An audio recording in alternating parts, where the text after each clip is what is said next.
Още от деня продължаваме с Алекс Алексиев, ръководител на предизборния щаб на Общество за нова България. Антония Първанова, лидер на НДСВ, водач на листите на 23-ти столичен избирателен район и във Варна.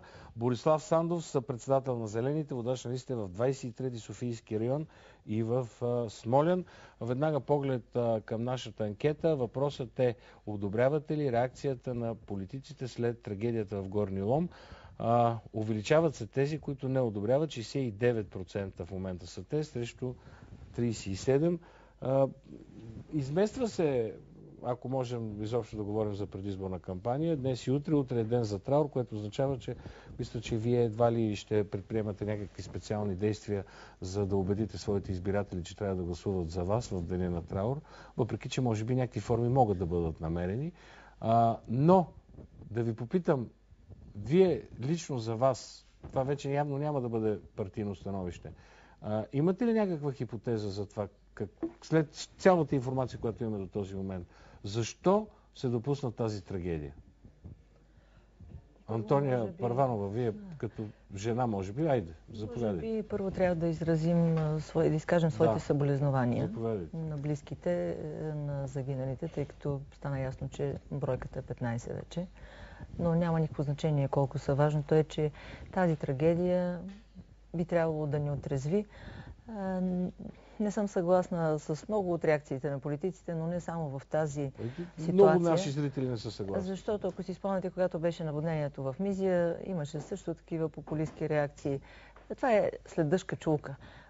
Днеска ми попадна една справка, че за периода от 1 януари 2010 година до 1 септември 2014 година контролните органи на инспекцията по труда са извършили 20 проверки и са открили 143 нарушения във въпросната фабрика.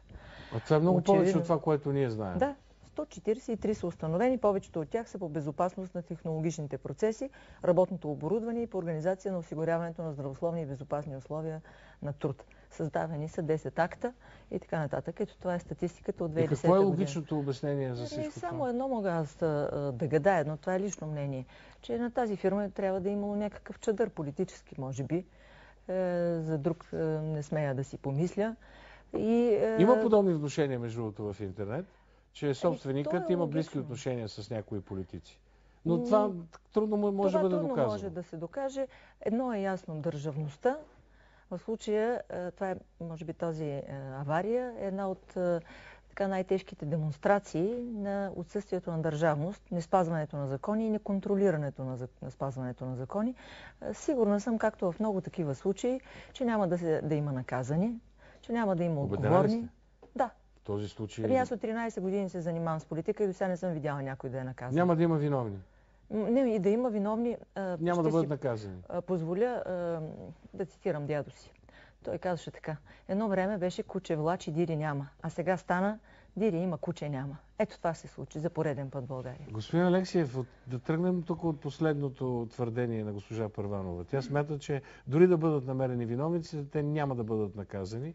До сега не се вижда много хора да са наказани в България за каквото и да било. Пак наистина при нас като че ли подобни нещастия стават едва ли не нещо нормално.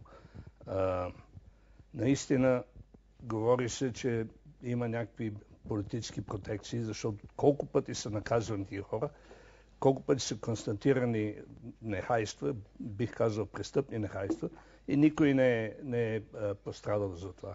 От друга гледна точка, четах някъде днес, че тези работници, които платиха с живота си, са им плащали по 350 лева, което е горе-долу минималната заплата за тази изключително опасна работа.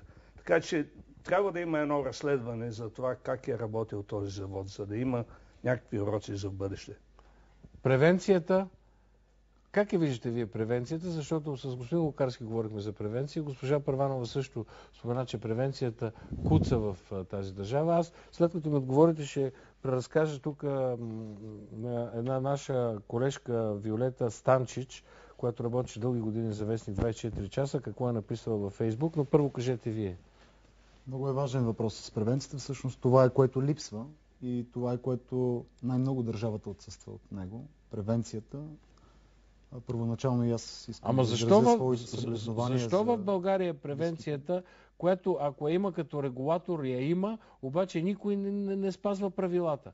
Ето това е един въпрос, който е изключително важен, защото както сме свидетели сега на тази трагедия, утре можем да станем свидетели и на друга, не дай си Боже, подобна. Лошото е, че постоянно ставаме свидетели на такива трагедии. Лошото е, че такива фирми работят по-лесно, плащайки глобите си, но не отстранявайки проблемите, които имат в своите процеси. И тук трябва да говорим и за още нещо. Дори в Африка, нали, съжалявам, че давам този пример, но дори там боеприпаси се утилизират с роботи. А тук стигаме до там, че хора рискуват живота си в една толкова опасна дейност, за да утилизират боеприпаси. И то много. Именно. Говориме за 900 хиляди противопехотни мини. Вие, господин Алексиев, знаете много добре за какво става дума. 900 хиляди противопехотни мини. Това е първото, Това което е трябва да се направи. каква мощ е това, какво чудо. Това Виждате какво е станало. То не е станало от 5 мини. Да. Това е някаква огромна... Да, продължете. Да, именно това е една от мерките, които трябва да бъдат предприяти, когато имаме системни нарушения на определени правила, защото аз съм съгласен, че правилата са разписани добре в България, но те не се прилагат. Когато имаме системни нарушения, трябва да бъдат налагани по-тежки мерки. Трябва да има лична отговорност, включително наказателна, за хората, които са и в институциите, които не са предприели мерките, и за собствениците на тези процеси, на тези компании, които извършват тези процеси, за да може наистина да се избягват подобни грешки, да имаме... Това са форми на превенция. Завишавайки драстично глобите, за да може не с плащане на няколко стотин лева ти да продължаваш да работиш в риск за хората. По пътищата завишихме толкова пъти глобите и въпреки това 4-5 човека се избиват. Там контрола не се случва. Освен това трябва да си признаем, че инфраструктурата също има своята роля в това. Три мнения имаме тук на наши зрители във Фейсбук. Антуанета Стоянова казва: пак се хващате за политиците. Някой мастит новобогаташ е пренебрегнал изискванията за такъв вид труд и в резултат на това хората му са загинали. Какво искате сега от политиците? Да го следят как си управлява фирмата ли? Това са глупости, т.е. нашата зрителка казва, че политиците не има работа да се мешат в подобни неща. Алексей Младенов обаче. Интересна е реакцията на местото МВР. Влязахме на място, където е бил взрива и викнахме: има ли някой? И след като никой не се обади, ние излязахме. Ами ако някой е бил ранен и не е могъл да се обади, това е също една хипотеза. Любопитно твърдение на Васил Василев. Много любопитно каза той. Винаги, когато някъде по света има сериозен конфликт, в България гърми някой военен завод. Колко тона гръмнали, колко останали, колко продадени на черно и Господ не знае. Значи тук има едно внушение на този наш зрител, че може би има нещо наредно във връзка с тези договори, може би някакви мини са продадени на черно и затова са изгърмели. Това възможно ли да се случи, господин Алексиев? Напълно е възможно. Даже бих казал, че да става въпрос за черна може търговия. Да се говори. Защо не? Защо не? Става в всяка една област в обществото и както виждате, този завод просто изглежда е работил по начин, за да бъде толкова често сезиран и наказван за нехайство. Явно, че не е работил както би трябвало, затова трябва да има пълно разследване за това. Ще има, само че не знаем във времето как ще се отрази. Госпожо Първанова, ако имате нещо по този въпрос по този въпрос. Защо след това веднага ще ви питам дали трябва да отлагаме избори? Вие попитахте защо в България се случва така, че няма контрол и защо никой не спазва законите. Ами, аз си мисля, че когато във върхушката не се спазват законите, това е много лош пример. И как очакваме редовия гражданин? И когато политиците не спазват законите. Тези, които са управляващи, или тези, които са си политици по принцип? Естествено. Когато бизнеса или по-скоро сериозният бизнес или олигархията не спазва законите, даже ги заобикаля или ги използва в свой интерес и кара политиците да приемат закони, които да ги облагодетелстват, защо очакваме средностатистическия редови гражданин да ги спазва и как да бъде той мотивиран? Сега нещо ми направи впечатление, чудейки се българския гражданин, защо толкова неактивен е да изразява недоволството си. Може би е смачкан. Погледнете, от здравната каса липсват 1,5 милиарда. Тишина. От всички по-малко се краде. От пенсионните фондове от 2011 година липсват 7,5 милиарда. Не се раздават като пенсии. Тишина. От НЕК липсват 3,5 милиарда или 3 милиарда. Тишина. От КТБ 3 милиарда и половина или 7 тишина. Колко станаха общо? Сметнахте ли до тук? Не съм ги сметнала, но то ще отиде Отиваха към 25 милиарда. един брутен вътрешен продукт ще отиде. По магистрали, по инфраструктурни проекти. Мога още много да... По ВЕИ-та, по соларни паркове и така нататък, ЕРП-та. Българският народ е свикнал да го източват по-малко, но някак си не се бунтува. На гърците само от 15 пенсии една им махат, всички са на улицата.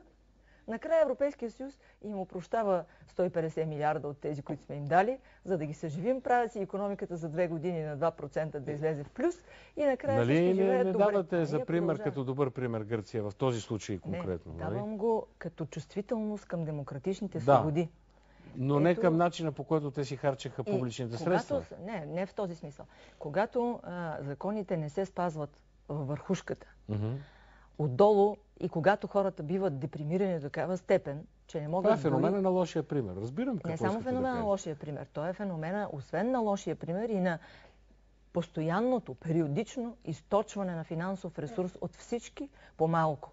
От всеки един персонално. Да.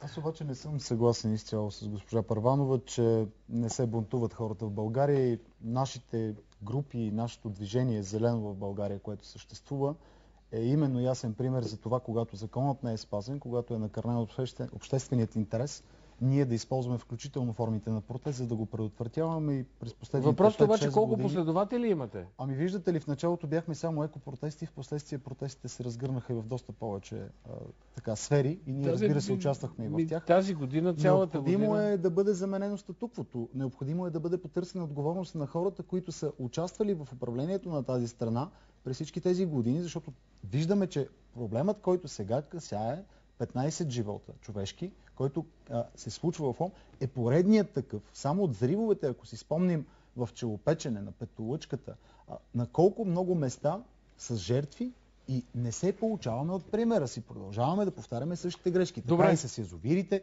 така и с много други неща. И с наводненията имаме много примери от тази година. Сега обаче политически вашето мнение, което е много важно да изразите и вашето, и мнението на вашата политическа сила.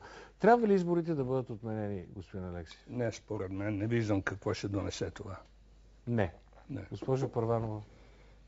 Няма да има съществена промяна. Единственото е, че няма да могат да гласуват българите, които са в Турция и които се връщат за празниците си.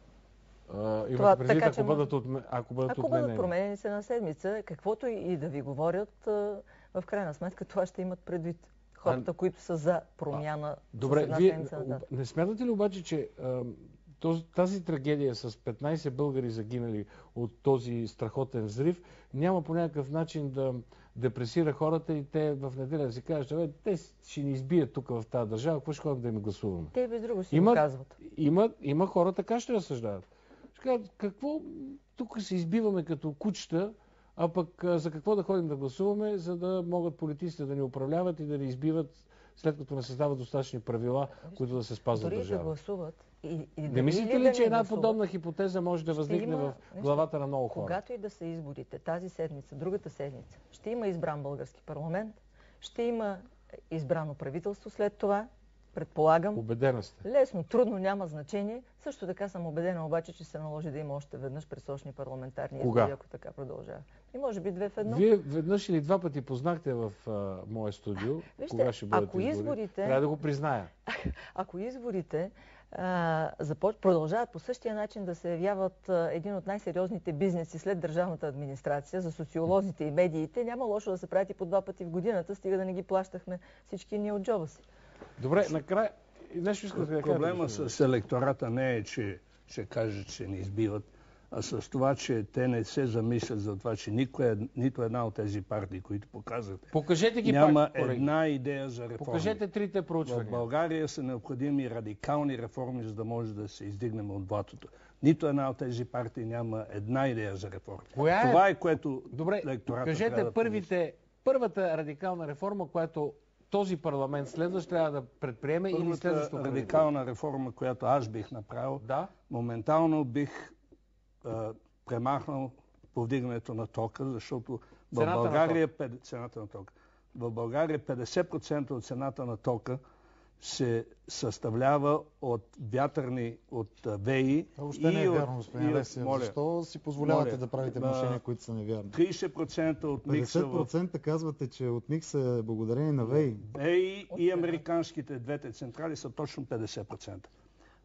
А те и двете са според мен корупционни схеми. И това трябва, ако това се махне, няма нужда да увеличаваме тока. В цяла Европа в момента се отрязват, и то жестоко се отрязват ВЕИ-тата, а за американските централи да не говорим. 10 пъти повече струва тока, които ние плащаме за ВЕИ-тата, отколкото от АЕЦ Козлодуй. Добре, разбрах вашата първа реформа. Първата реформа на Антония Първанова, ако НДСВ, въпреки че ви няма тук в списъка, успее да влезе в парламента.